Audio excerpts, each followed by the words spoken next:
اور محمد و آل محمد صلوات۔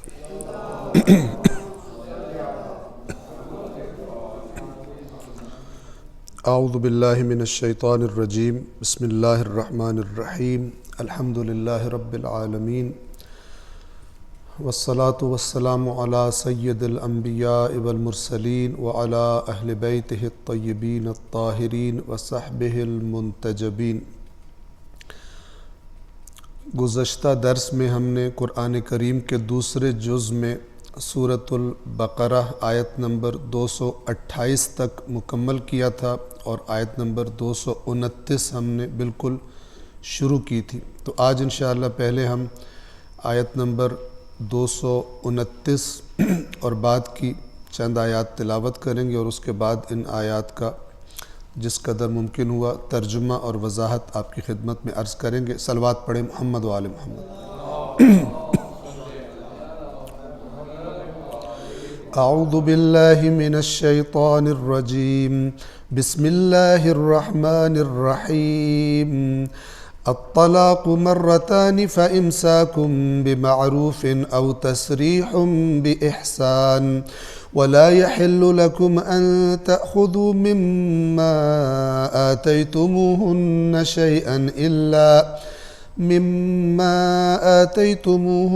شيئا إلا أن يخافا ألا يقيما حدود الله، فإن خفتم ألا يقيما حدود الله فلا جناح عليهما فيما افتدت به، تلك حدود الله فلا تعتدوها، ومن يتعد حدود الله فأولئك هم الظالمون۔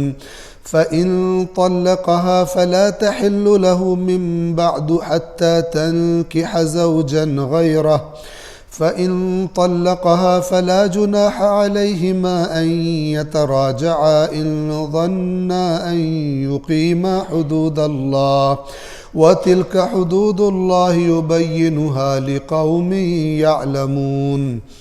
وإذا طلقتم النساء فبلغن أجلهن فأمسكوهن بمعروف أو سرحوهن بمعروف، ولا تمسكوهن ضرارا لتعتدوا، ومن يفعل ذلك فقد ظلم نفسه، ولا تتخذوا آيات الله هزوا، واذكروا نعمة الله عليكم وما أنزل عليكم من الكتاب والحكمة يعظكم به، واتقوا الله واعلموا أن الله بكل شيء عليم۔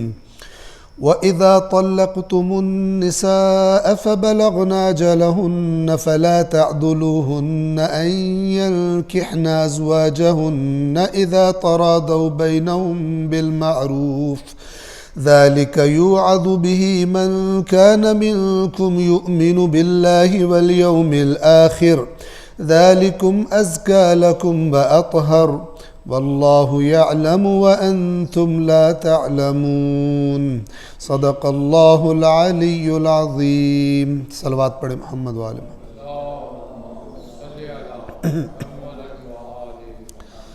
سورۃ البقرہ کی آیت نمبر 229 سے ہم نے آج شروع کرنا ہے، لیکن آیت نمبر 228 کا ترجمہ ہم تکرار کر رہے ہیں، اور ہمارے سامنے جو ترجمہ رہتا ہے وہ مفسر قرآن قبلہ شیخ محسن علی نجفی صاحب کا ترجمہ ہے، جو بلاغ القرآن کے نام سے بھی معروف ہے، اور انہی کی یہ تفسیر ہے جو میرے سامنے موجود ہے، تفسیر کوثر کے نام سے۔ تو ہم جب خود عربی زبان میں لفظی ترجمہ کر لیتے ہیں تو اس کے بعد یہاں سے ایک دفعہ ترجمے کی تکرار کرتے ہیں۔ سورۃ البقرہ آیت نمبر 228۔ اور طلاق یافتہ عورتیں 3 مرتبہ پاک ہونے تک انتظار کریں، اور اگر وہ اللہ اور روز آخرت پر ایمان رکھتی ہیں، 3 دفعہ پاک ہونا یعنی حیض سے پاک ہونا، اور اگر وہ اللہ اور روز آخرت پر ایمان رکھتی ہیں تو ان کے لیے جائز نہیں کہ اللہ نے ان کے رحم میں جو کچھ خلق کیا ہے اسے چھپائیں، اور ان کے شوہر اگر اصلاح و سازگاری کے خواہاں ہیں تو عدت کے دنوں میں انہیں پھر اپنی زوجیت میں واپس لینے کے پورے حقدار ہیں، اور عورتوں کو دستور کے مطابق، یعنی اللہ کے دستور کے مطابق، ویسے ہی حقوق حاصل ہیں جیسے مردوں کے حقوق ان پر ہیں، البتہ مردوں کو عورتوں پر ایک درجہ یعنی زیادہ حاصل ہے، اور اللہ بڑا غالب آنے والا، حکمت والا ہے۔ اس آیت کی ہم نے تفصیل سے وضاحت وغیرہ بیان کر دی تھی۔ سورۃ البقرہ آیت نمبر 229، الطلاق مرتان، طلاق 2 مرتبہ ہے، فَإِمْسَاكٌ بِمَعْرُوفٍ أَوْ تَسْرِيحٌ بِإِحْسَان، تو پھر یا تو معروف یعنی بھلے طریقے سے روک لو یا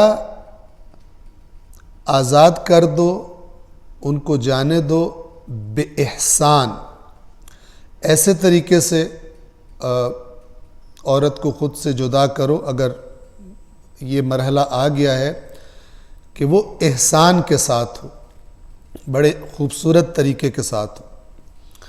اور جیسے کہ ہم نے پہلے بھی عرض کیا تھا کہ ہمارے یہاں نکاح اور طلاق کے بارے میں فقہی چیزوں کا تو خیال رکھا جاتا ہے، لیکن قرآنی باتوں کا خیال نہیں رکھا جاتا۔ طلاق اگر نوبت طلاق تک آ گئی ہے تو پھر طلاق دینے والے کا رویہ کیا ہونا چاہیے، خاتون کا رویہ کیا ہونا چاہیے؟ بالکل جو ہم اپنے معاشرے میں دیکھتے ہیں وہ قرآن مجید کے جو احکام کی روح پائی جاتی ہے اس کے بالکل برعکس ہے، جیسے کہ ابھی آنے والے جو احکام ہیں ان میں بھی یہی چیز نظر آتی ہے۔ اور گویا کہ فقہی احکام کی بھی پابندی مجبوراً کرتے ہیں کہ وہ سمجھتے ہیں کہ اس کے علاوہ چارہ نہیں ہے، ورنہ فقہی طور پر اگر ایک اختیار حاصل ہے مرد کو خاتون کے بارے میں، مثلا طلاق کا اختیار، تو ان آیات میں آپ دیکھیں گے کہ اللہ نے کتنا خبردار کیا ہے اور دھمکیاں دی ہیں، اس شخص کو ڈرایا ہے کہ اگر اس قانون کا تم نے غلط استعمال کیا عورت کو تنگ کرنے کے لیے اور اس کو نقصان پہنچانے کے لیے، تو پھر تمہارا جو مد مقابل ہے وہ پھر وہ عورت نہیں ہے، وہ میں ہوں، چونکہ تم نے میرے قانون کو، میرے بنائے ہوئے قانون کے تحت جو تمہیں اختیار تھا تم نے اس کو غلط استعمال کیا، مس یوز کیا۔ یہ جو لفظ ہے بمعروف، اس کا تھوڑا سا میں پہلے بھی بیان کر چکا ہوں، لیکن یہ چونکہ بہت تکرار ہوتا ہے اور قرآن مجید میں بھی تکرار ہوا ہے، سب سے زیادہ جو آپ اس لفظ سے آشنا ہیں امر بالمعروف، اور معروف کا اپوزٹ کیا ہے؟ منکر۔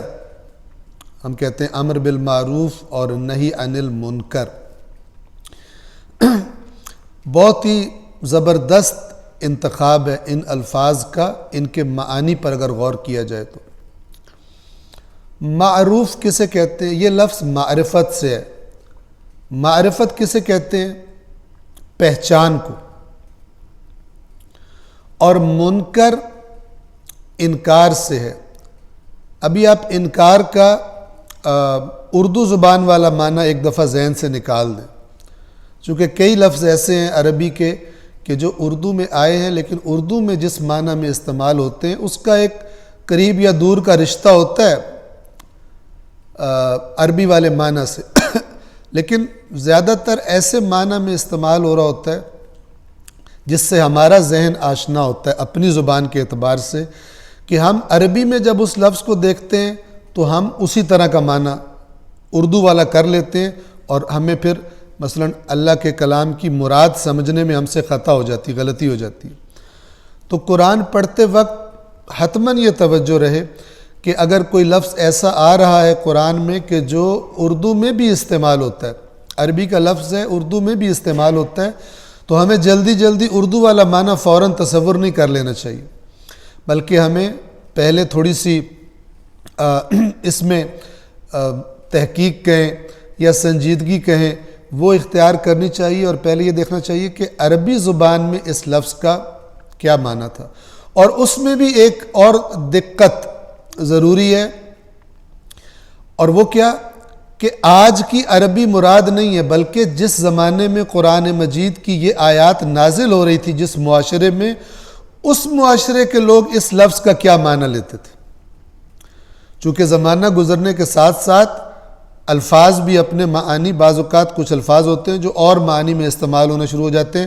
ہم عام طور پر یہ اسی لفظ کی موبائل کی مثال دیتے ہیں آج کل، کہ آج سے 200-300 سال پہلے کسی کے وہم و گمان میں بھی نہیں تھا موبائل سے یہ تصویر جو آج ہمارے ذہن میں آتی ہے سیل فون والی، کہ اتنا بدل گیا یہ اس لفظ کا معنی۔ تو اگر کسی پرانے ٹیکسٹ میں موبائل لکھا ہو اور بندہ اس ٹیکسٹ کو پڑھ کے سمجھے کہ مراد یہ والا سیل فون ہے، تو باقی سارے نتیجے غلط نکال لے گا۔ اسی طرح اور بھی کئی لفظ ہیں، جیسے کسی نے لکھا ہوتا کہ وہ زمانہ کتنا اچھا تھا جب ونڈوز کا مطلب کھڑکیاں ہوا کرتا تھا، اب تو ونڈوز کا مطلب جو وہ ہے بل گیٹس کی جو ونڈوز ہے وہ والی ہے، وہ زیادہ غالب آ گیا وہ لفظ، خاص طور پہ وہ لوگ کہ جن کا کمپیوٹر سے سروکار زیادہ ہوتا ہے، ونڈوز سے سروکار زیادہ ہوتا ہے ان کو۔ اسی طرح آپ ایپل لے لیں، جو زیادہ مثلا کمپیوٹر یوز کرتا ہے ایپل والا، وہ ایپل سے کبھی بھی نہیں جائے گا ادھر، اس کے ذہن میں یا اپنا کمپیوٹر آ جائے گا یا کوئی اور گیجٹ ذہن میں آ جائے گی جو اس کمپنی نے بنائی ہوئی ہے۔ تو قرآن کو یہ مثالیں اس لیے دے رہا ہوں کہ ان مثالوں کو آپ فیل کر سکتے ہیں اچھی طرح۔ قرآن مجید میں جن لفظوں کے بارے میں بہت زیادہ ہم آج خطا کا شکار ہیں، وہ ایک لفظ ایمان ہے، ایک لفظ کفر ہے، سمجھتے ہیں کفر یعنی نان مسلم، اور بالکل اللہ جو ڈائریکٹ بات کرنا چاہ رہا ہے اس آیت میں اس دماغ کہیں اور ہی چلا جاتا کہ میری تو بات ہی نہیں ہو رہی۔ اسی طرح جب مومن کی بات آتی کہتا میری بات ہو رہی ہے، حالانکہ قرآن مجید نے بتایا ہوا کہ میں کسے مومن کہتا ہوں۔ لہٰذا پورا جو سمجھنے کا سیٹ اپ ہے وہی خراب کر دیا۔ لہٰذا یہ بات ہمیشہ ہمارے ذہن میں ہونی چاہیے۔ معروف دیکھیے، معروف میں نے عرض کیا کہ معرفت سے ہے، معرفت کسے کہتے ہیں؟ اچھی طرح پہچاننا۔ معروف اسے کہتے ہیں کہ جس کو انسان پہچانتا ہو۔ اچھے کاموں کو کیوں معروف کہا گیا؟ امر بالمعروف، اس کا ترجمہ کیا کہتے ہیں؟ نیکیوں کا حکم کرو۔ نیکیوں کو معروف کیوں کہا گیا؟ اس لیے کہ آپ توجہ فرمائیں، جو اچھے کام ہیں ہر انسان کی فطرت کے اندر ان سے آشنائی ہے۔ مثلا سچ انسان کو پسند ہے،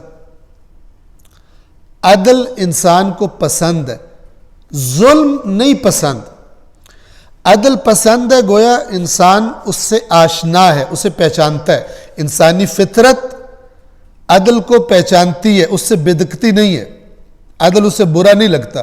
یہ ہو سکتا ہے بعض اوقات میں نے کوئی ظلم کیا ہو تو مجھے عدل وقتی طور پہ برا لگ رہا ہو، ٹھیک ہے نا؟ لیکن آپ دنیا میں بھی دیکھیں کہ 10 بندوں کا قاتل بھی ہو تو جہاں قانون کی حکمرانی ہے وہاں پہ کیا کہا جاتا ہے؟ بھائی اس کی پوری رائٹس کا خیال رکھا جائے، اس کو اپنا موقف بیان کرنے دیا جائے، اس کو وکیل کرنے کا جو ہے وہ پورا حق حاصل ہے، فلان ہے فلان ہے فلان۔ اور اس وقت وہ جس نے ظلم کر کے 10 بندے قتل کر دیے تھے، اس وقت اس کو یہ والا عدل اچھا لگ رہا ہوتا ہے، حالانکہ اس نے خود کیا کیا؟ خود ظلم کیا، لیکن جب اپنی باری آئی ہے تو چاہتا ہے کہ میرے ساتھ کیا کیا جائے، مثلا مجھے میرے سارے رائٹس دیے جائیں۔ پس انسان کی فطرت، ضروری نہیں ہے مسلمان ہونا اس کے لیے، کوئی بھی ہو، انسانی فطرت عدل سے آشنا ہے، عدل اس کے لیے معروف ہے، یعنی جانا پہچانا ہے۔ انسانی فطرت ظلم کو پسند نہیں کرتی۔ ہو سکتا ہے کوئی اپنے مفاد کے لیے تجاوز کرے اور کسی دوسرے پہ ظلم کر دے، لیکن اگر اپنے آپ کو وہاں جا کے رکھے کبھی پسند نہیں کرے گا، ہمیشہ عدل کا خواہش مند ہوگا۔ اسی طرح دنیا کا سب سے بڑا جھوٹا بھی چاہے گا میرے ساتھ کوئی جھوٹ نہ بولے، مجھے سچ ہی بتائیں لوگ، خود چاہے میں جھوٹ ہی کیوں نہ بولتا ہوں۔ تو سچائی معروف ہے، یعنی انسانی فطرت کے لیے جانی پہچانی ہے۔ عدل انسانی فطرت کے لیے معروف ہے، یعنی جانا پہچانا، اور اسی طرح باقی اچھی صفات۔ اور جب آپ بری صفات کو لیں گے انہیں کہتے ہیں منکر، یہ انکار سے ہے، منکر انکار سے ہے۔ عربی زبان میں انکار کا معنی ہوتا ہے نہ پہچاننا، انکار کرنا یعنی نہ پہچاننا۔ لہذا قرآن مجید میں جہاں انکار کا لفظ آیا وہاں پر مثلا شیطان نے جب انکار کیا تو اللہ نے نہیں فرمایا کہ انکر واستکبر، اس نے انکار کیا، اور چونکہ عربی میں انکار کا یہ معنی نہیں ہے، وہاں پہ ہم جس کو انکار کہتے ہیں کیا لفظ استعمال ہوا ہے؟ ابا واستکبر۔ ابا عربی زبان میں انکار کو کہتے ہیں، اس نے انکار کر دیا، حالانکہ انکار خود عربی کا لفظ ہے۔ تو یہ والا مکس اپ بعض اوقات ہو سکتا ہے۔ عربی زبان میں انکار جس سے لفظ منکر نکلا ہے، جس کو انسان نہ پہچانتا ہو۔ ظلم منکر ہے کیونکہ انسانی فطرت گویا کہ اس کو نہیں پہچانتی، اس سے بدکتی ہے، اس سے دور بھاگتی ہے۔ جھوٹ سے انسانی فطرت دور بھاگتی ہے، اس لیے برے کاموں کو منکرات کہا جاتا ہے۔ اب ان دونوں لفظوں کا معنی انشاءاللہ، معروف یعنی جانے پہچانے۔ کس کے جانے پہچانے؟ انسانی فطرت کے جانے پہچانے۔ جو انسان کے سامنے آئے تو فطرت اسے قبول کر لیتی ہے، کہتی ہے یہ اچھا کام ہے۔ جن کو انسان نہیں پہچانتا ان سے انسان بدکتا ہے، جو اجنبی ہوتے ہیں اس کے لیے۔ منکرات یعنی وہ کام کہ جو انسانی فطرت کے لیے اجنبی ہے، انسانی فطرت کو ان کے ساتھ انس نہیں ہوتا، ان سے دور بھاگتی ہے، اس اعتبار سے برے کاموں کو منکر کہا جاتا ہے۔ اب یہاں پہ اللہ کیا فرما رہے ہیں؟ الطلاق مرتان، طلاق 2 مرتبہ ہے، جب 2 مرتبہ ہو جائے فَإِمْسَاكٌ بِمَعْرُوف، امساک کہتے ہیں روک لینے کو، تو روک لو، لیکن اگر روکنا ہے تو کیسے روکو؟ بمعروف، اچھے طریقے سے، یعنی ایسے طریقے سے روکو کہ تمہیں خود بھی پتا ہو کہ میں اچھائی کر رہا ہوں، اور دیکھنے والے بھی۔ یہ جس کو کہا جاتا ہے نا عرف عام، یہ عرف عام سے یہ لفظ معروف نکلا ہوا ہے۔ عرف کسے کہتے ہیں؟ عام لوگ، عام معاشرہ۔ معاشرے کے کچھ ویلیوز ہوتے ہیں، کچھ چیزوں کو اچھا سمجھا جاتا ہے، کچھ چیزوں کو اچھا معاشرے میں نہیں سمجھا جاتا، ٹھیک ہے؟ تو بہت ساری چیزیں اسلام نے عرف پہ چھوڑ دی۔ مثلا فلان چیز اگر میں نے بازار میں بیچنی ہے تو کتنا منافع کماؤں، مثلا کہ وہ ظلم نہیں ہوگا، تو کہا جائے گا عرف فیصلہ کرے گا کہ اگر اتنے پیسے اس کے اوپر لے لیے ہیں تو بنتے ہیں، اور اگر اتنے پیسے لیے کہ لوگ دانتوں میں انگلیاں دبا لے اور کہے تم نے تو پیٹ پھاڑ دیے لوگوں کے، تو یہ بالمعروف نہیں ہوگا۔ تو یا تو روک لو بمعروف، معروف طریقے سے، بھلے طریقے سے، یعنی اس کا مطلب کیا ہے؟ کوئی چکر چلانے کے لیے، تنگ کرنے کے لیے، کوئی فراڈ کرنے کے لیے، دھوکہ دینے کے لیے عورت کو نہ روکو اگر تمہارا ارادہ جدائی کا ہی ہے۔ او یا تسریح، تسریح یعنی جانے دینا، آزاد کر دینا۔ اگر ارادہ جدائی کا ہے تو پھر اس کو آزاد کر دو، جانے دو، لیکن کیسے جانے دو؟ بِإِحْسَانٍ، خوبصورت طریقے سے، یعنی اس انداز میں جدائی ہو کہ مثلا دیکھنے والے کہیں کہ یار بہت ہی اچھے، مہذب، با اخلاق طریقے سے رخصت کیا۔ جبکہ ہم معاشرے میں عام طور پر میاں بیوی کی ناچاکی کے کیس میں اللہ کی اس آیت کو اکثر موقعوں پر پامال ہوتا دیکھتے ہیں، اور یہ وہ جگہیں ہوتی ہیں کہ جہاں پر ہمارا ایمان چیک ہوتا ہے، ٹھیک ہے نا؟ کہ یہاں پہ اللہ چیک کرتا ہے کہ تم صرف جھنڈیوں اور لائٹوں اور کیک کاٹنے والے عاشقان رسول ہو یا اس کی سیرت کو فالو کرنے والے عاشقان رسول. ان موقعوں پر پتہ چلتا ہے. اور اس قسم کے موارد ہم نے اکثر جو بھی سامنے آئے ہیں اس میں ہم نے یہ دیکھا ہے کہ جس کے پاس جتنا اختیار ہے اس کو غلط استعمال کرنے میں وہ کوئی کمی نہیں کرتا. اور بعض اوقات تو ڈائیلاگ بول رہے ہوتے ہیں کہ تمہاری نسلیں بھی یاد کریں گی، ایسا تمہیں لٹکاؤں گا ساری عمر کہ تمہیں طلاق نہیں دوں گا. مثلا علیحدہ کر دیا ہے لیکن بدلہ لے رہا ہے، اللہ کے دیے ہوئے اختیار کو مس یوز کر رہا ہے. یہ انسان کی بے دینی کی علامت ہے، یہ انسان کے ایمان سے خالی ہونے کی علامت ہے. چونکہ یہ آیات جو عورت اور مرد کے تعلقات، نکاح اور طلاق کے احکام بتا رہی ہیں، یہ اپنی روح بھی واضح طور پر بیان فرما رہی ہیں. لہٰذا آگے جا کر اللہ اسی کے بارے میں فرماتا ہے اور اللہ کی آیات کا مذاق نہ بناؤ. یعنی جب میں کہہ رہا ہوں کہ اگر ارادہ ہے صلح کا تو پھر اچھے طریقے سے روک لو، پھر اگر ارادہ نہیں ہے تو مت روکو.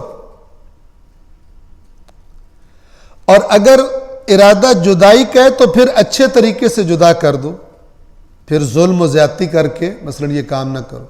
اب جو بندہ یہ کام نہیں کرتا وہ آیات الہی کا مذاق اڑا رہا. آیات الہی کا اب یہ مسئلہ جو آیات قرآن سے سمجھ میں آتا ہے، یہ روح جو آیات قرآن سے سمجھ میں آتی ہے، ہرگز فقط فقہی مسئلہ پڑھنے سے دور سے بھی پتہ نہیں چلتا بندے کو کہ یہاں پہ کیا مراد ہے. لہذا وہ لوگ جو فقط فقہی احکام سے چپک جاتے ہیں اور ان کی روح کی طرف توجہ نہیں کرتے تو بہت ہی بعض اوقات بدترین جرائم کا ارتکاب کر رہے ہوتے ہیں اور سمجھتے ہیں کہ ہم نے تو کوئی فقہ کی خلاف ورزی نہیں کی، اللہ نے مجھے اختیار دیا ہوا جیسے مرضی کروں گا. حالانکہ اس نے اختیار دیتے ہوئے اس کے ٹرمز اور کنڈیشنز، قواعد و ضوابط بتائے تھے اس اختیار کو کب استعمال کرنا. بس طلاق 2 بار ہے تو یا تو بھلے طریقے سے روک لو یا خوبصورت طریقے سے آزاد کر دو، جانے دو. اب یہیں پر توجہ کریں، اگر آپ ابھی تک جو بات ہوئی اس آیت میں اس پہ غور کریں تو اللہ تعالیٰ نے کیا فرمایا؟ طلاق 2 مرتبہ ہے. ہم زیادہ اس میں جو مطلب فقہی طور پر مختلف مسالک میں اختلافات ہیں، ہم زیادہ اس پہ بات نہیں کریں گے. ہم وہ فقہی کتابوں میں مل جاتے ہیں عام طور پر، کیونکہ ہمارا فوکس یہ ہے کہ جو قرآن کا متن جتنی بات ان عربی کے الفاظ سے سمجھ آ رہی ہے ہم اس کے آس پاس رہیں، زیادہ ڈیٹیلز میں نہ جائیں. تو اللہ فرما رہا ہے طلاق 2 مرتبہ ہے تو پھر یا روک لو یا جانے دو اچھے طریقے سے. اگر اس پہ غور کریں تو کیا سمجھ آ رہا ہے کہ پھر تیسری مرتبہ یہ سچویشن نہیں ہے کہ روک لو. یہ روکنے کا اختیار کب تک ہے؟ 2 مرتبہ تک. کہ ایک شوہر اگر اپنی بیوی کو طلاق دیتا ہے، ایک دفعہ اس نے طلاق دی اور طلاق کے بعد مثلا حالات بہتر ہو گئے، صلح کے حالات بن گئے، وہ رجوع کر سکتا ہے. رجوع کر لیا، دوبارہ سے میاں بیوی ہو گئے، ایک طلاق ہو گئی، پھر دوبارہ جھگڑا ہو گیا، اس نے پھر طلاق دے دی. یہ دوسری مرتبہ بھی اس کو ابھی تک اختیار حاصل ہے کہ یہی والا جو اللہ نے بتایا، یا تو اچھے طریقے سے بھلے طریقے سے روک لو یا پھر خوبصورت طریقے سے آزاد کر دو. اس نے پھر رجوع کر لیا، پھر میاں بیوی ہو گئے، اکٹھے رہنے لگے. اب جو 3rd ٹائم آئے گا اس کے بعد یہ والی سچویشن نہیں ہے کہ تیسری دفعہ طلاق دینے کے بعد پھر روک لو. یہ حکم کیوں دیا گیا؟ جو اس کے بارے میں روایات آئی ہیں وہ یہ کہ اس معاشرے میں رواج تھا، کھیل تھا، طلاق رجوع، گویا کہ عورت ایک کھیل بن کے رہ جاتی تھی. لہذا اس بار بار کے کھیل کو روکنے کے لیے یہ قانون اللہ تبارک و تعالی نے رکھ دیا کہ 2 مرتبہ تمہارے پاس چانس ہے کہ تم رجوع کر سکتے ہو، لیکن تیسری مرتبہ پھر تمہارے پاس یہ اختیار نہیں ہے. تو اب جو 2 مرتبہ طلاق کو ایکسپیرینس کر چکا ہے، تو اگر وہ تھوڑا سا بھی گنجائش رکھتا ہے اور عقل رکھتا ہے، اس کو پتہ ہونا چاہیے کہ اب مجھے یہ کام نہیں کرنا. اور پھر بھی اگر وہ کرتا ہے، اس کا مطلب ہے کہ یہ اس خاتون کی گویا کہ یہ قدر نہیں کر رہا. بھیجتا ہے پھر لے آتا ہے، پھر بھیجتا ہے پھر لے آتا ہے، لہٰذا اس کو بھی اختیار ہے کہ پھر کوئی وہ اپنی زندگی کا الگ سے فیصلہ کرے، یہ ساری عمر اس کے ساتھ طلاق اور رجوع والا کھیل نہ کھیلتا رہے. اب یہاں پر آپ کو معلوم ہے ایک بڑا اختلاف جو پایا جاتا ہے مسلمانوں کے اندر، وہ یہ ہے کہ ایک ہی دفعہ میں 3 دفعہ طلاق طلاق طلاق کہہ دینے سے طلاق ہو جاتی ہے یا طلاق نہیں ہوتی. کون سی طلاق؟ جس کے بعد رجوع کی گنجائش نہیں ہے. یہ لفظ بھی سن لیں، وہ طلاق کہ جس میں رجوع کی گنجائش ہوتی ہے اسے کہتے ہیں طلاق رجعی. رے جیم عین، یہ رجعی یعنی رجوع والی طلاق، اس میں رجوع ہو سکتا ہے. اور وہ طلاق جس کے بعد رجوع نہیں ہوتا اسے کہتے ہیں طلاق بائن، بے الف حمزہ نون. ٹھیک ہے. رجعی طلاق کون سی ہے؟ اب اس میں مسلمانوں میں اختلاف ہے. اگر کوئی 1 مرتبہ بیوی کو طلاق دے تو یہ تو سب کے نزدیک رجوع ہو سکتا ہے، لیکن بعض مسلمانوں کے مسلک ایسے ہیں جو کہتے ہیں اگر کوئی ایک ہی دفعہ میں کہے کہ میں تمہیں 3 دفعہ طلاق دے رہا ہوں، طلاق طلاق طلاق دے رہا ہوں، تو یہ طلاق اسی ٹائم بائن ہو جاتی ہے، رجوع نہیں ہو سکتا. لیکن مسلمانوں کے بعض مسالک کہتے ہیں کہ ایسا نہیں ہے، بلکہ ایک دفعہ میں 100 دفعہ بھی کہہ دے میں نے تجھے طلاق دے دی ہے تب بھی ایک ہی گنی جائے گی، اور اس کے بعد مثلا رجوع کیا جا سکتا ہے. بس یہ فرق آپ سمجھ لیں. یہ جو بعض مسالک کا آپس میں اختلاف ہے، وہ ایک ہی دفعہ میں طلاق بائن ہو جاتی ہے، لیکن بعض کے نزدیک ایک دفعہ طلاق دے 100 دفعہ بھی بولے یہ لفظ تب بھی ایک ہی کاؤنٹ ہوگی. عدت شروع ہو جائے گی، اس عدت میں وہ رجوع کر سکتا ہے. پھر طلاق دے یہ دوسری کاؤنٹ ہوتا ہے، چاہے دوسری دفعہ پھر 1000 دفعہ بولے میں نے طلاق دے دی، وہ 2 کاؤنٹ ہوگی. اگر دوسری مرتبہ رجوع کرتا ہے، اب جو تیسری دفعہ دے گا، چاہے وہ ایک ہی دفعہ بولے اور چاہے جتنی مرضی دفعہ بولے، اب اگر طلاق دے گا اب واپسی کی گنجائش نہیں ہے. اگر آپ اس قانون پر غور کریں تو یہ اس کھیل کو روکنے سے کے لیے بنایا گیا کہ اس کو پتہ ہو کہ یہ بار بار میں نہیں کر سکتا. اور اگر پھر 2 مرتبہ بھی سلو کرنے کے بعد، اتنا بڑا قدم اٹھانے کے بعد بھی تیسری دفعہ نہیں بن رہی، اس کا مطلب ہے کہ تم پھر اپنے لیے کچھ اور سوچو، اور اس خاتون کو بھی آزاد کرو کہ وہ اپنے لیے کوئی اور سوچے جو اس کے ساتھ پھر ایسا سلوک نہ کرے. تو انشاءاللہ یہ واضح ہے. آگے چلیں. وَلَا يَحِلُّ لَكُمْ، اور نہیں ہے حلال تمہارے لیے. کیا حلال نہیں؟ اب یہ مردوں سے بات ہو رہی ہے جو طلاق دیتے ہیں. اس آیت کو بھی بہت پامال کیا جاتا ہے، اس آیت کے حصے کو بھی میں عرض کروں، آپ دیکھتے جائیں. اور تمہارے لیے حلال نہیں ہے ان تأخذوا، کہ تم لے لو، مما آتیتموہن شیئا، اس میں سے جو تم نے ان عورتوں کو عطا کیا تھا. شادی کے ٹائم جناب گفٹ ہو رہے تھے تو فلان ہو رہے تھے تو یہ ہو رہا تھا اور قربان اور صدقے اور واری ہو رہے تھے. اب جناب جھگڑا ہو گیا، طلاق، اب حساب کتاب ہو رہے ہیں، ہمارا یہ بھی واپس کرو، ہمارا یہ بھی واپس کرو، ہمارا یہ بھی واپس کرو، یہ بھی واپس کرو. تو آیت کیا کہہ رہی ہے؟ وَلَا يَحِلُّ لَكُمْ، اور تمہارے لیے حلال نہیں ہے، یعنی حرام کرو گے، ان تأخذوا، کہ تم لو، مما آتیتموہن شیئا، اس میں سے جو تم نے ان کو، یعنی ان عورتوں کو جن کو اب تم طلاق دے رہے ہو، ان سے جو تم نے انہیں عطا کیا تھا، شیئا، کچھ بھی تم واپس لینے کے حقدار نہیں ہو، تمہارے اوپر حلال نہیں ہے. اب یہاں توجہ کریں، یہاں پر 2 طرح سے اس کا معنی لیا گیا ہے۔ کچھ نے کہا کہ اس سے مراد حق مہر ہے عورت کا، یعنی حق مہر جو تم نے دیا تھا اس میں سے تم کچھ بھی واپس نہیں لے سکتے۔ جیسے کہ بعض پست لوگ اور ایمان سے خالی لوگ ایسے موقعوں پر عورت سے کہتے ہیں کہ ساری عمر لٹکتی رہو گی ورنہ وہ جو حق مہر ہے وہ چھوڑ دو، وہ جو میں نے تمہارے نام فلانی چیز کرائی تھی وہ واپس کرو، ورنہ ساری عمر لٹکتی رہو یوں۔ یہ اس قسم کے لوگ پیدا ہو جاتے ہیں بعض اوقات۔ تو اللہ کیا فرما رہا ہے؟ وَلَا يَحِلُّ لَكُمْ، تمہارے لیے حلال ہی نہیں ہے، اگر اس سے واپس لے کے کھاؤ گے ساری عمر حرام کھاؤ گے۔ اب بعض کے نزدیک یہ آیت حق مہر کے بارے میں ہے کہ حق مہر میں سے کچھ بھی نہیں لے سکتے، اور بعض کہتے ہیں کہ نہیں، قرآن تو اوور آل بات کر رہا ہے کہ تم نے جو بھی دیا تھا ان کو تمہارے اوپر حلال نہیں ہے کہ واپس لو، تم تو گفٹ کر چکے ہو، اس کو مالک بنا چکے ہو، تم واپس نہیں لے سکتے۔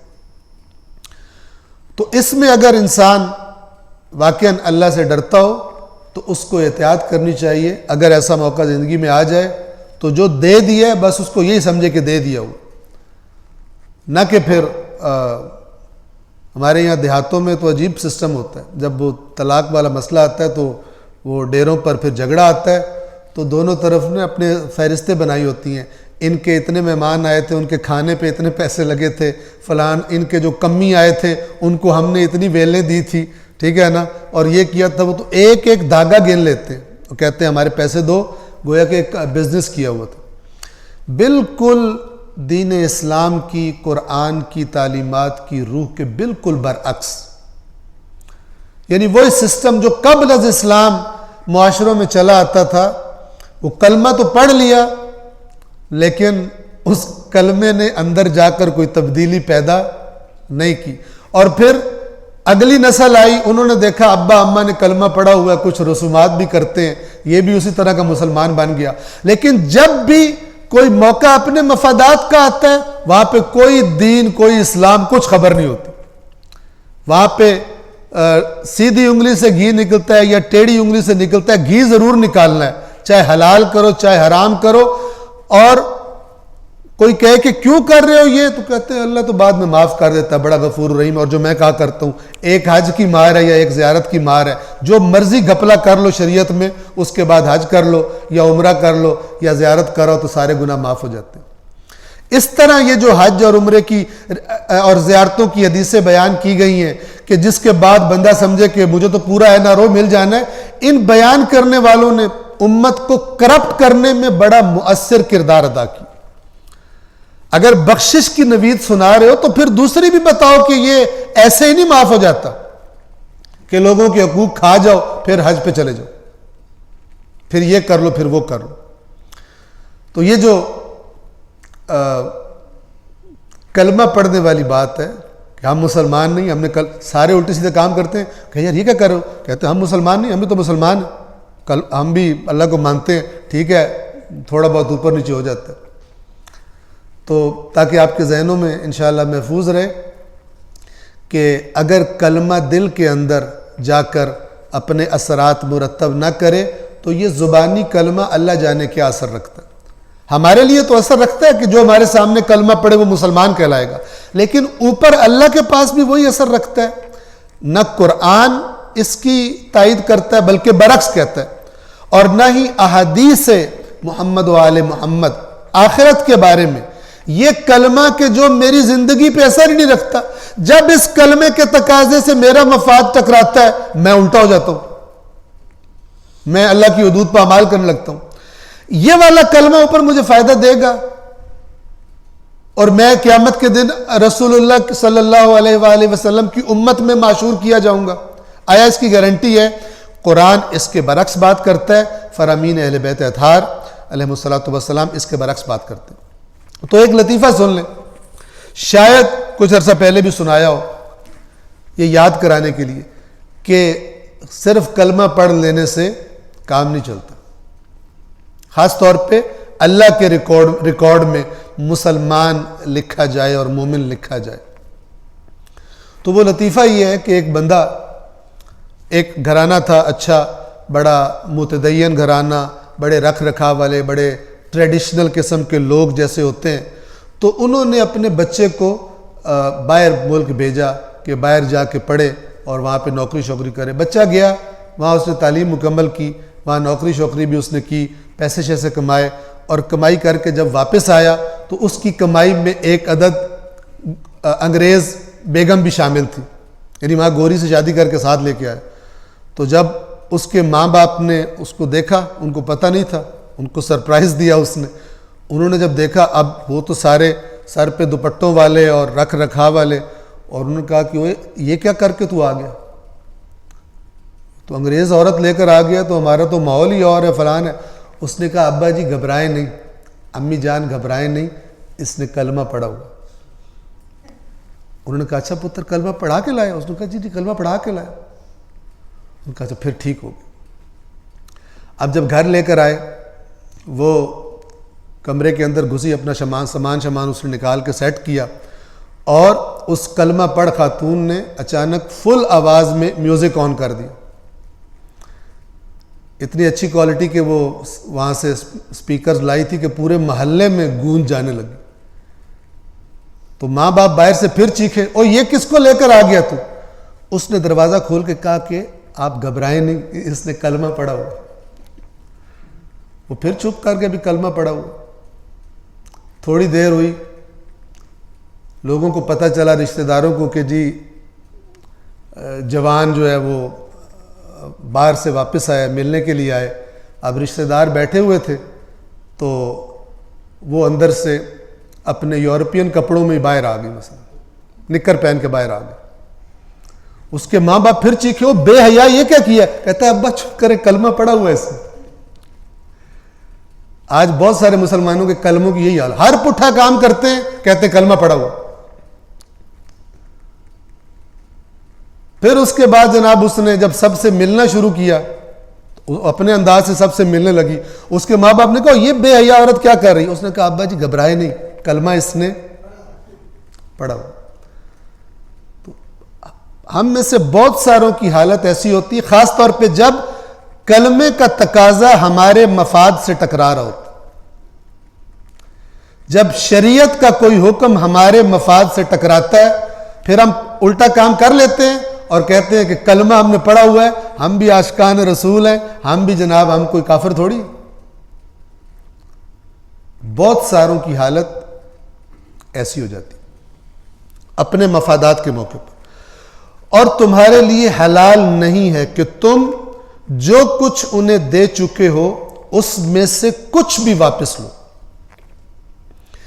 اللہ سوائے ایک جگہ کے۔ اب یہاں پر ایک استثناء بیان ہو رہا ہے، اور وہ کیا ہے؟ وہ یہ کہ بعض اوقات عورت چاہتی ہے کہ اس مرد سے میری جدائی ہو جائے، کسی مثلا جینون ریزن کی بنا پر ساتھ نہیں رہنا چاہتی۔ اب شوہر نے کیونکہ بالآخر خرچ کیا ہے، حق مہر دیا ہے، تو اس مورد میں اگر شوہر اس کو نہیں جدا کرنا چاہتا لیکن عورت چاہتی ہے کہ میں الگ ہو جاؤں، تو اس موقع پر یہ کہا گیا کہ عورت اگر خود شوہر سے طلاق کا مطالبہ کرتی ہے، جسے طلاق خلع لام عین خلع جس کو بولا جاتا ہے، غلط تلفظ ہے، لام ساکن ہے، خلع اس کا اصل پروننسیشن ہے عربی میں، تو لیکن میں جو عام غلط ہے وہ چونکہ اردو میں یہ خلع بولنا مشکل ہے اس لیے خلع بول دیتے ہیں آسانی کے لیے۔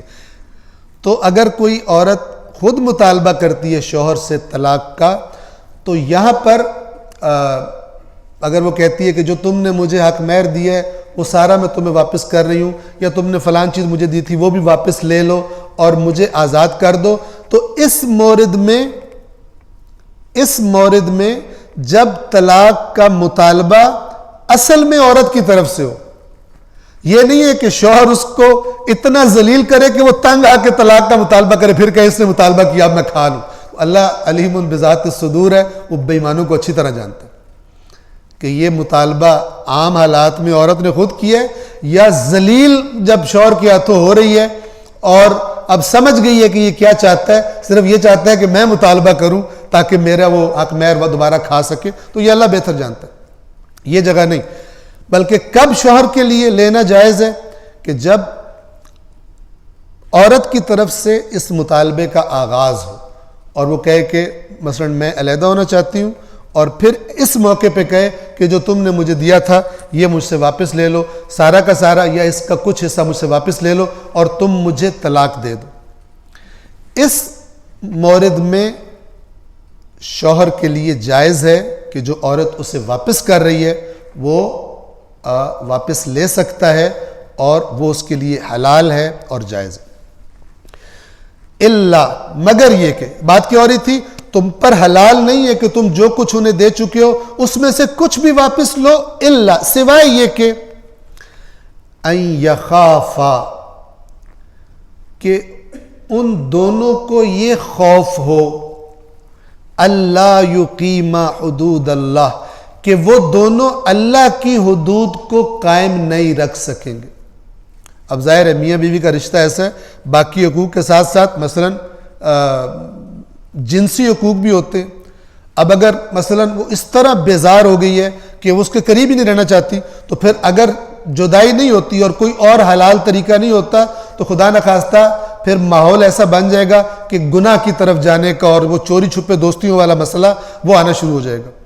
تو اگر یہ خوف ہو کہ یہ دونوں اللہ کی حدود کو قائم نہیں رکھ سکیں گے، اور ادھر سے اگر بیوی کا رویہ یہ ہے تو پھر شوہر بھی کسی اور طرف جانے کی کوشش کرے گا اور گڑبڑ شروع ہو جائے گی۔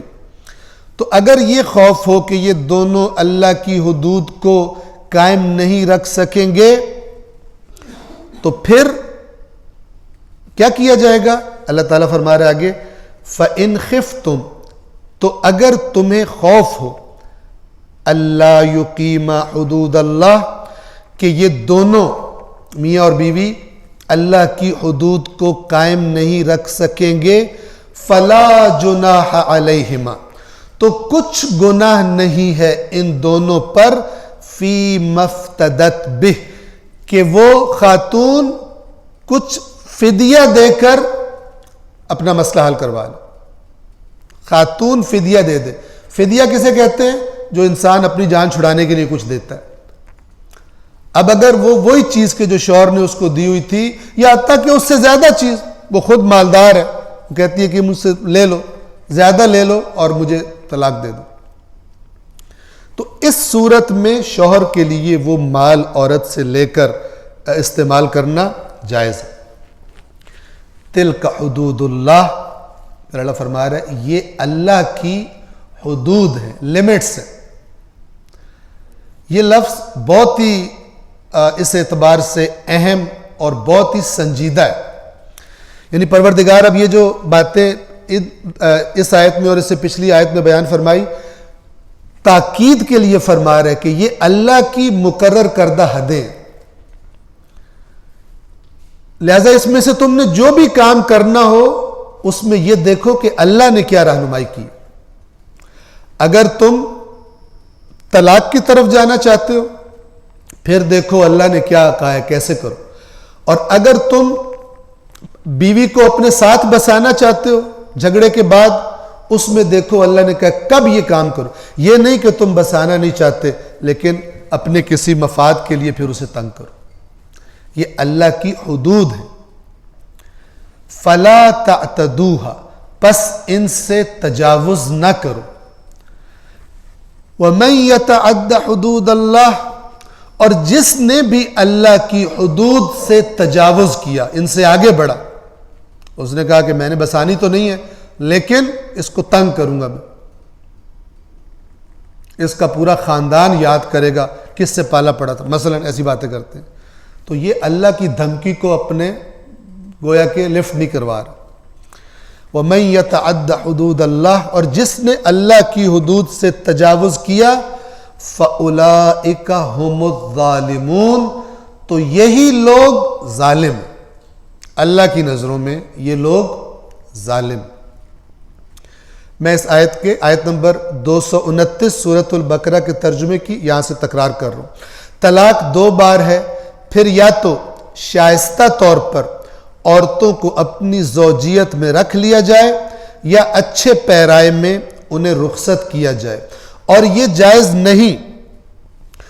جائز نہیں کہ جو کچھ تم انہیں دے چکے ہو اس میں سے کچھ واپس لے لو، مگر یہ کہ زن و شوہر کو خوف ہو کہ وہ اللہ کی حدود کو قائم نہیں رکھ سکیں گے۔ پس اگر تمہیں یہ خوف ہو کہ زوجین یعنی 2 زوجین اللہ کی حدود کو قائم نہیں رکھ سکیں گے تو زوجین کے لیے کوئی مضائقہ نہیں، مضائقہ یعنی تنگی، یعنی کوئی حرج نہیں ان کو، جو عورت بطور معاوضہ دے دے۔ فدیہ کا ترجمہ انہوں نے معاوضہ کیا، بطور معاوضہ دے دے، کہے کہ مجھے آپ طلاق دے دو، یہ مال میں آپ کو ہدیہ کر رہی ہوں۔ یہ اللہ کی مقرر کردہ حدود ہیں۔ اب اگر آپ اس آیت پہ غور کریں تو آپ کو اندر سے یہ بات مل جائے گی کہ اگر مثلا طلاق کا حق شوہر کے پاس ہے، لیکن اگر شوہر دیکھے کہ میری یہ جو بیوی ہے یہ مجھ سے بالکل بیزار ہے، تو اس کی مروت اور مردانگی کا بھی تقاضا یہی ہے کہ اس کو آزاد کر دے۔ کوشش کرے، لیکن بالآخر کوشش کا ایک اینڈ ہوتا ہے نا، بندے کو پتہ لگ جاتا ہے، تو پھر وہاں پر ایویں ہی نہ چپکا رہے، اور اس کو بھی مثلا جب اس نتیجے پہ پہنچ جائے صلح کا ہر طریقہ آزمانے کے بعد، کیونکہ اس معاملے میں اللہ تعالیٰ ہرگز جلدی کو پسند نہیں کرتا، یعنی گھر کا جو ٹوٹنا ہے پروردگار عالم کو وہ پسند نہیں ہے، اور کیونکہ وہ خالق تھا اور خالق ہے، اور وہ جانتا تھا کہ بعض جگہ پر ایسے موارد آ جائیں گے کہ جدائی میں ہی خیر ہوگی، لہذا اللہ نے طلاق رکھ دی۔ لیکن اس طلاق سے بہرحال شریعت نے شدید ناپسندیدگی کا اظہار بھی کر دیا۔ لیکن اگر وہ مورد آ جائے کہ شوہر دیکھ لے کہ بھائی نہیں مسئلہ سیٹ ہو رہا، تو پھر وہ بھی بلا وجہ اس کو لٹکا کے نہ رکھے، اور دیکھے کہ جب اس کو بالکل ہے ہی نہیں، تو انسان کی اپنی ایک عزت نفس ہوتی ہے، اس کی اپنی ایک خودداری ہوتی ہے، جو مومن کی صفات میں سے ایک صفت ہے، تو وہ پھر اس کو اچھے طریقے سے آزاد کر دے۔ اسی آیت میں اگر آپ غور کریں گے تو جب اللہ عورت کو یہ کہہ رہا ہے کہ وہ مطالبہ کر سکتی ہے، کچھ مال دے کے کہے کہ مجھے آزاد کر دو، تو پھر اگر شوہر بھی اس نتیجے پہ پہنچ چکا ہے، اور یہ جو اللہ نے فرمایا فَإِنْ خِفْتُمْ، اور اگر تمہیں خوف ہو کہ وہ دونوں حدود قائم نہیں رکھ سکیں گے، تو یہ تمہیں اور دونوں میں کیا فرق ہے؟ یعنی وہ میاں بیوی کے جو آس پاس ان کے قریبی رشتہ دار سمجھدار لوگ اگر وہ دیکھ لیں کہ بات نہیں بن رہی، تو پھر وہ بھی شوہر سے کہیں کہ یار تم جانے دو، تم اس کو۔ یہاں پر وہ والدین بھی غلط ہوتے ہیں کہ جو مثلا مثال کے طور پہ غلط طریقے سے شادی کی ہوتی ہے، کفر نہیں دیکھا ہوتا، اور جب وہ بچی مثلا وہاں پہ ذلیل و خوار ہو رہی ہے اس گھر میں، یہ کہہ رہے تو گزارا کرو۔ یہ تسلی رکھیں کہ اللہ قیامت کے دن گزارا کروائے گا آپ کا۔ جو اپنی بچیوں کو اس طرح زبردستی گزارے کرواتے ہیں، ٹھیک ہے نا، شریعت جو ہے وہ یہ جو اوپر آیت میں گزر گیا نا کہ وَلَهُنَّ مِثْلُ الَّذِي عَلَيْهِنَّ بِالْمَعْرُوفِ، جس طرح عورتوں پر حقوق ہے مردوں کے، اسی طرح مردوں پر بھی عورتوں کے حقوق ہے۔ ایسا نہیں ہے کہ عورت کو اس طرح ٹریٹ کیا جائے کہ اس نے تو گزارا ہی کرنا ہے، چاہے اگلا بندہ جانور جیسا انسان ہے۔ تو اس معاملے میں مثلا لڑکی کے ماں باپ کو بھی چاہیے کہ اگر ان کو نظر آ رہا ہے کہ یہ بندہ حدود کراس کرتا ہے اور یہ بندہ نہیں حقوق پورے کرتا اور یہ بد اخلاق ہے اور یہ بدکار ہے، پھر وہ بھی اپنی بچیوں کے معاملے میں اللہ سے ڈرے، معاشرے سے نہ ڈرے۔ ہمارے یہاں رسم نہیں ہے، ٹھیک ہے نا، کسی نے کوئی ایسا مورد تھا تو بچی کا باپ کہنے لگا ہمارے یہاں طلاق کی رسم نہیں ہو. کس کے خاندان میں طلاق کی رسم ہوتی؟ بیہودہ باتیں کرتے ہیں.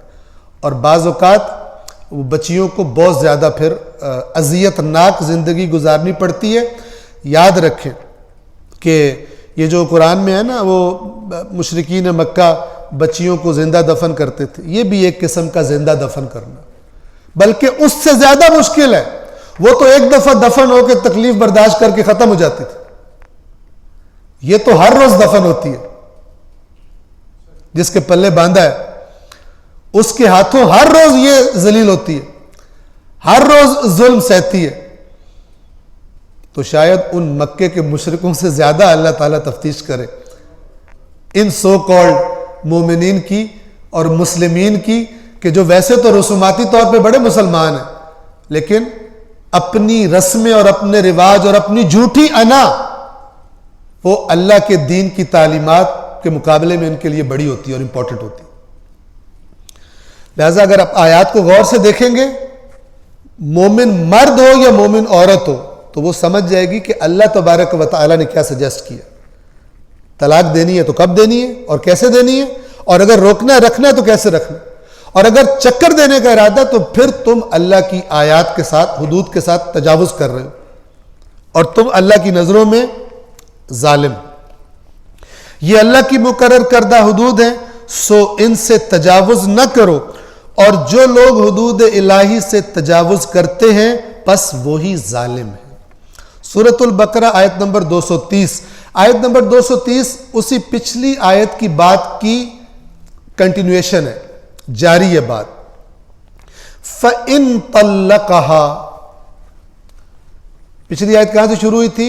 طلاق 2 مرتبہ ہے، تو یا تو پھر اچھے طریقے سے رکھ لو یا احسان کے ساتھ آزاد کر دو، جانے دو.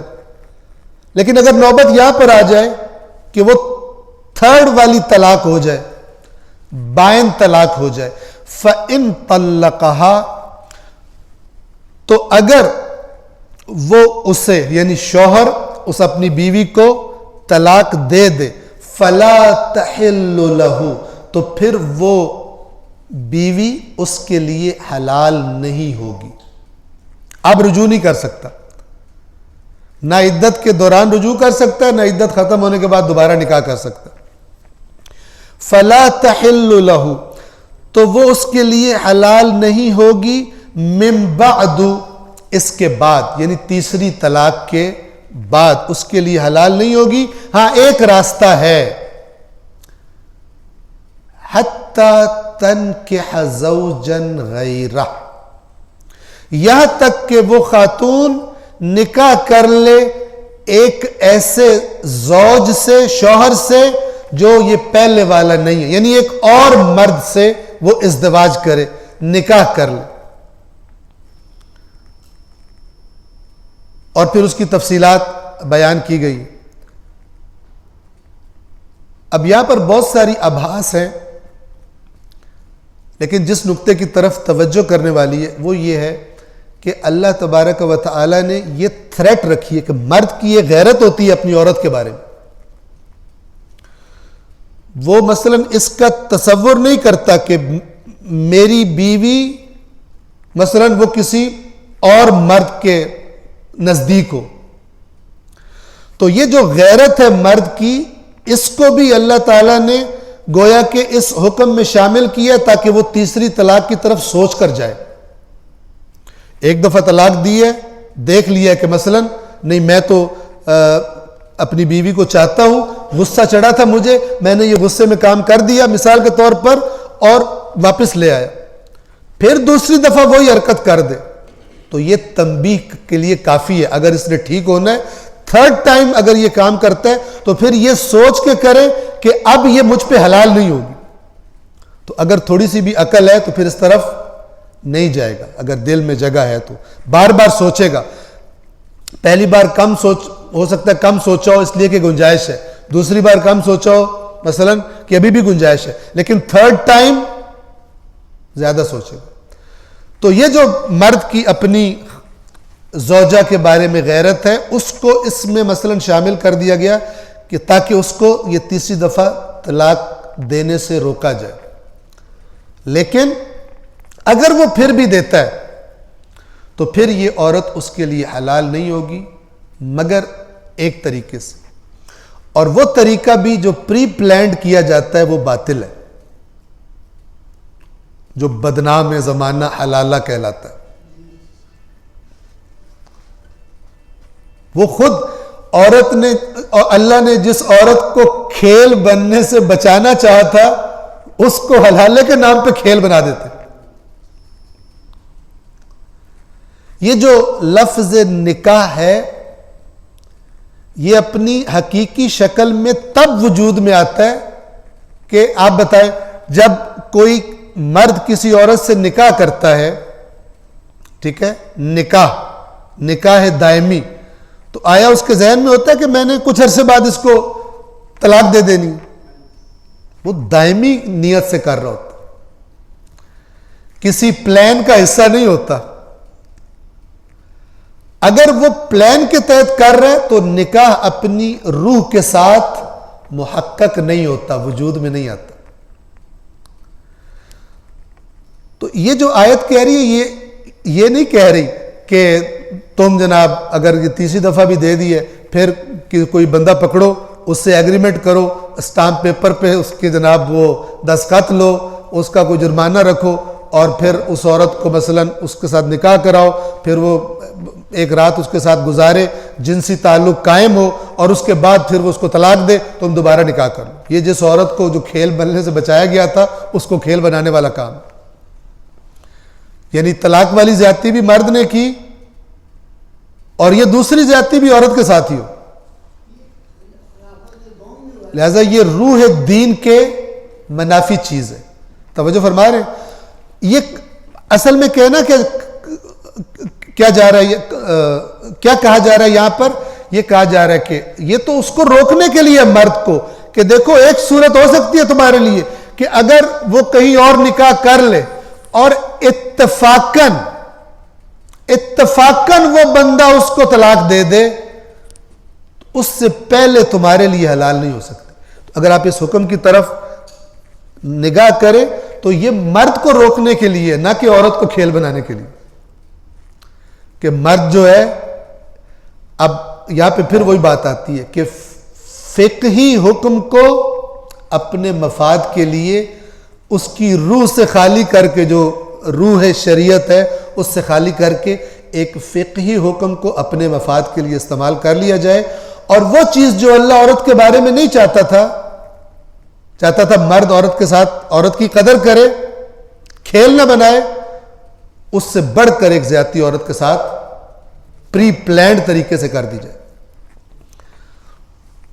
بہرحال توجہ فرمائیے, فَإِن طَلَّقَهَا, تو اگر وہ شوہر اسے طلاق دے دے, یعنی تیسری مرتبہ طلاق دے دے, فَلَا تَحِلُّ لَهُ مِن بَعْدُ, تو پھر اس کے بعد وہ عورت اس کے لیے حلال نہیں ہوتی, حتیٰ یہاں تک کہ تنکح زوجا غیرہ, اس کے علاوہ کسی اور مرد سے, زوج سے نکاح کرے.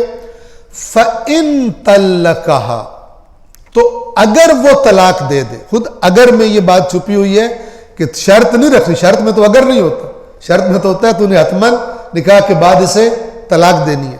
تو اگر وہ یعنی وہ دوسرا شوہر اسے طلاق دے دے, فَلَا جُنَاحَ عَلَيْهِمَا, تو پھر ان دونوں پر یعنی اس خاتون پر اور پہلے اس کے شوہر پر کوئی گناہ نہیں, اَن يَتَرَاجَعَا, کہ وہ دونوں ایک دوسرے کی طرف رجوع کر لیں, ان ظنّا, اگر ان کو یہ یقین ہو, گمان ہو, ان یقیما حدود اللہ, کہ وہ دونوں اللہ کی حدود کو قائم رکھیں گے. یعنی پھر کسی چکر میں رجوع نہ کر رہے ہو, عورت اس چکر میں ہو کہ اس کی جائیداد زیادہ وہ ملے گی, شوہر اس چکر میں ہو کہ پتہ نہیں کوئی اور مفاد لینا ہو, لیکن اللہ کی حدود قائم نہ رکھنی ہو, شوہر نے بھی الٹے کوئی کام کرنے ہو, عورت نے بھی الٹے کام کرنے ہو, تو اب رجوع نہ کریں. کب رجوع کریں؟ اگر ان کو یہ گمان ہو, یقین ہو کہ وہ دونوں اللہ کی حدود کو قائم رکھیں گے. وَتِلْكَ حُدُودُ اللَّهِ, پھر تاکیداً فرمایا جا رہا ہے اور یہ اللہ کی حدود ہیں، اللہ کی مقرر کردہ حدیں ہیں. یبینھا لقوم یعلمون، اللہ انہیں بیان کر رہا ہے، بیان فرما رہا ہے ان لوگوں کے لیے جو یہ علم حاصل کرنا چاہتے ہیں. یعلمون کا ترجمہ دو طرح سے ہوتا ہے. ایک ہے جانتے ہیں، تو پھر بندہ کہتا ہے جو جانتے ہیں ان کو بتانے کی کیا ضرورت ہے. تو یہاں کیا مراد ہے کہ جو جاننا چاہتے ہیں، جو علم کے طالب ہیں، ٹھیک ہے نا، جو علم کے طالب ہیں کہ اللہ ہمیں بتائے تاکہ ہم زندگیاں ان قوانین کے سائے میں گزاریں، تو ان کے لیے اللہ اپنی آیات کو کھول کر بیان فرماتا ہے اور اپنی حدود کو. اور ظاہر ہے کہ وہ لوگ جن کو پرواہ کوئی نہیں، وہ پھر انشاءاللہ خدا نے توفیق دی تو جو اگلا درس ہوگا، آج ہم سورۃ البقرہ کی آیت نمبر 230 پر آج کے درس کو تمام کر رہے ہیں. اگلے سیٹرڈے کو درس نہیں ہوگا چونکہ کراچی جانا ہے مجھے، جیسے پہلے روٹین چلتی تھی. اور اس سے اگلا جو سیٹرڈے ہوگا، اللہ نے زندگی دی اور توفیق دی تو انشاءاللہ یہاں پر دوبارہ حاضر ہوں گے اور اس درس کو آگے جاری رکھیں گے. پروردگار عالم سے دعا ہے کہ قرآن کریم اور محمد و آل محمد علیہ الصلاۃ والسلام کی تعلیمات اور شریعت کے قوانین اور ان کی اللہ نے ہمارے لیے جو حدود مقرر فرمائی ہیں ان کو جاننے کی اور انہی حدود کے اندر رہتے ہوئے اور دین اسلام کے احکامات کی روح کے مطابق اپنی زندگی کے فیصلے کرنے کی پروردگار عالم